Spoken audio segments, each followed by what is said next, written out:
Hi, welcome to Bad Music Taste and Other Ways to Ruin Your Life. My name is Dominic. And my name is Sam. Dominic has our record this week. This week's record is Eye Against Eye by the Bad Brains. This record was first released in 1986, and we're unsure of the repress year, but this is a repress on black vinyl. Anyways, today our guest is Jason Navarro of the Suicide Machines and Jay Navarro and the Traders. How are you, Jason?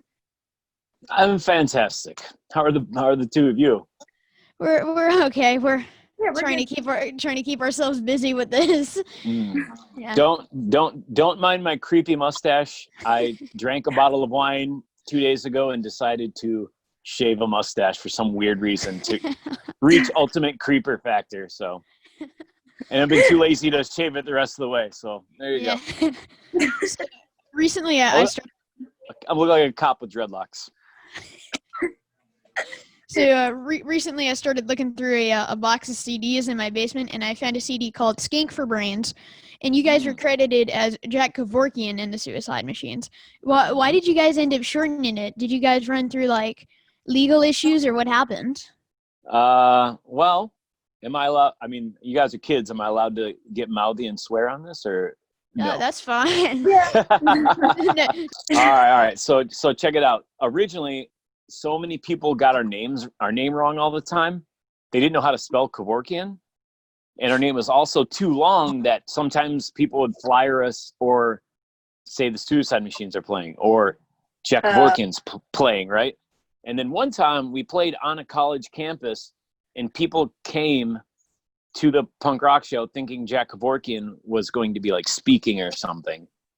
So you know, and we're from Detroit, and that's why we named the band after him, because he's from here.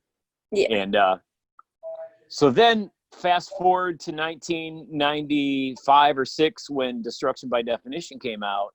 I called his attorney and said, "Oh wait, no. So Skank for Brains is coming out," and I called his attorney, Jeff Feiger, and said, "Hey, we're putting out a record. Our band's called Jack Kevorkian and the Suicide Machines. Can we use that name?" And he's like, "Yes, I've heard of you. As a matter of fact, you should really change your name and should not use his name." That's what this lawyer said to me, and I was like, "Oh, okay, fuck off," and I just hung up the phone. So Skank for Brains came out anyways, with Jack Kevorkian being our name. And then fast forward again to signing to a major label, and at that point, on top of the run-in with his lawyer, and then people never getting our name correct at all, it became time to just say screw it, like, and just change it to the Suicide Machines. It sounds cooler anyways. Yeah. So one of my favorite Suicide Machine songs has always been Hey, due to the time changes, since it goes from like a slow speeded song to hardcore super quickly. But what really inspired this change, and the add of horns as well? All right. So I actually wrote the beginning of that song and the bass line, because at the time I was the bass player and singer. I loved hardcore, and I still do, but I also loved things like Black Sabbath. And I thought it was really funny, like, to do like something similar to Black Sabbath, which is ridiculous because it's what it sounds like, to immediately jump into a ska song. I don't know. It's stupidity of being young and crazy and going, this is funny, let's do this. You know, that's exactly what Hey was. Like, growing up in suburbia, and that's what that song was 100% about. Like, you know, the guys from the Machines at the time, we were all way deep into early 80s hardcore. And it was cool that you guys showed that Bad Brains record just now on your show. That was pretty sick. But that being said, we did a lot of left field weird stuff like that for back then that people weren't doing yet. Yeah. Except for Bad Brains, to be honest with you. I mean, they're playing reggae and hardcore, and it's kind of like what we were doing, but we were doing ska and hardcore, you know, before there's such a thing as ska core, or whatever you want to call it. It did exist. So let's talk about skateboarding for a second. You started skating in 1985, I believe. And what was... Were you guys researching me? Weirdos. 1985, man. Yeah. What was skateboarding's selling point in 1985 for you? 85? I don't know. It was, really an outcast thing at the time. You know what I mean? People already hated you because you were a punk or a metalhead. And skateboarding was so far, like, it was like almost offensive to people at the time.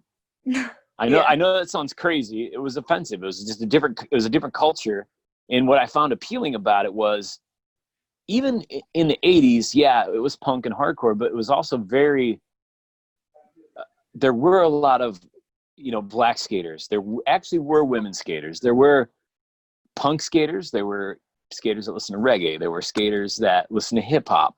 Like, and that's the appeal of that culture to me. It is still behind a little bit, but it was always more forward than the rest of the United States thinking, as far as being open-minded. Don't get me wrong, it has its faults.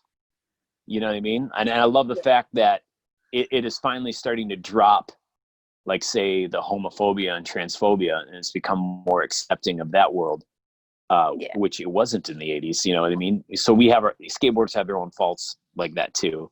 But to me, it was like, there wasn't many skateboarders. And the ones, when you saw another skateboarder, it was like, in the 80s, it was like seeing another punk rocker, but it was like an extra bonus if that person skated too. It was like, this person's got to be pretty legit and all right.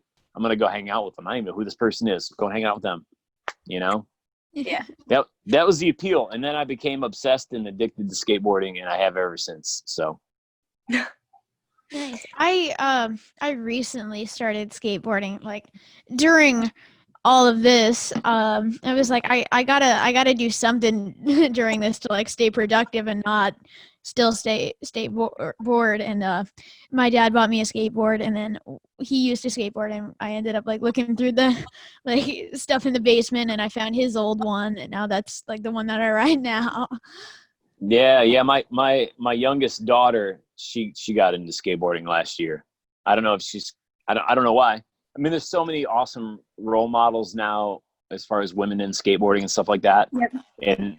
And my daughter just straight up picked up on it, and she cruises around with me every now and then and stuff. So very cool. It's very neat. Got to do something, right? Especially now. You can do it alone. That's the other beautiful thing about it. You don't need to be with your tribe. Yeah. Right? You can be on your own. And there's definitely some nights and days that I needed to be on my own. My skateboard was there for me, So you guys released a new album, Revolution Spring, not too long ago. And on this record, you all made some pretty political opinions. Because of that, was there any fear when releasing it? No, I don't fear anything. It's just the way I am. I don't really understand that sort of thing. It's one thing that does not compute to me. Sorry. And especially when it comes to music. Don't apologize. I think that's a good music. thing. I mean, I'm never going to be afraid. It's how you express yourself. I mean, if you believe in that, why not use that as part of your message? I'm more worried about being involved with, like, the movement here in Detroit against the police and against the right-wing people and people coming by my house and shooting me in the middle of the night in my house than I am worried about what I'm going to say on a record. You know what I mean? It's too late for me in Detroit. People on the right who are deep, they either don't have enough problems to not worry about a person like me, or all they do is worry about a person like me. Yeah. So as far as music, I'm probably going to get killed for something else besides music. So I'm not too worried about it. As far as being an activist, I guess you could say. So as Sam was saying, the Suicide Machines recently put out a new record. Did you guys expect these songs to be even more relevant now than when the record was put out? Especially Bully and Blue, really. Well, that is a problem that's obviously been happening for, who knows how long. Yeah. You know what I mean? I think it's been relevant for many years. Unfortunately, it took something like a catalyst, like Breonna Taylor or George, to be a catalyst for that finally after all these years. So is it strange that the catalyst happened to finally turn people to that side of finally maybe being on the far left, I guess you could say, or not even far left, but being a human being? Yeah. I don't look at that new album as political at all. I look at that our new album as just being a human being, like trying to be a good human being. That's all it really is. Yeah, like you said, it's sad that sometimes we have to put terms like political on that nowadays because you know, even just being surrounded by the activism recently, before that, I've never been able to wrap my head around the fact that people just can't accept other people. Like, why are you going to hate on somebody for something they're born with? Like, nobody can control the color of their skin, and that shouldn't make any difference how you see a person. Yeah, I don't know. It's so easy just to be a good person, I think. Exactly. It's You a know? lot harder And that's, to judge people. yeah, and that's all a lot of that album is about, is just trying to be a good person. That's it. Like, people are like, oh, it's a political record. And it's like, nah, it's not a political record. It's just about like trying to be a good human being, you know? That's all it is. So you, like, switching the subject a little bit, you all probably have a lot of fun on tour. So I'm always curious as to what some of the best tour stories may be. What would you say your favorite was? I won't say what like my favorite tour stories are. I will tell you the people I like touring with that I consider family. How about like that instead? Yeah. I loved, and still to this day have made some of my best friends and favorite friends touring. So a lot of bands, they say they're friends and then they don't talk until maybe they tour again. Like, I legitimately have become great friends with like the guys in Less Than Jake, the Descendants, Avail. Like, these are people, Bucko 9, like these are people to me, like Roddy from the Specials. Like, these are people who became my friends, you know what I mean? Like, Yeah. I keep in touch. I see what they're up to. We talk. Like, so to me, yeah, I could tell you all the wild stories, and there's probably too many, right? Yeah. Sorry, I'm not giving you any. There's just, to me, that's cool. It's kind of like if someone asks you to write a book. Oh, you're in this band, you should write a book. You know what? My story is going to be the same bullshit as anyone else. Oh, dude did in a punk band. He was young and he did drugs and he's a fucking idiot. And then he grew up and he did better and he didn't die. Fucking yay. Like, who cares? Yeah. You know what I mean?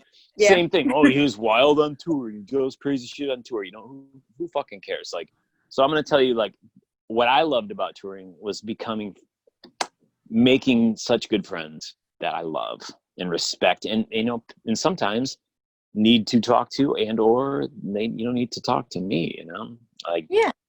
that's been the most important part of touring. So, and getting to skateboard at really sick places all the time. So I got to grow up in the second concrete boom, and so I got to skate all over the world. So that's the other cool thing about it. So those are all the questions that we have. Thank you so much for doing this. Yeah. Thank you for giving a shit. Yeah. All right. We will talk to you later. Thank you. Bye.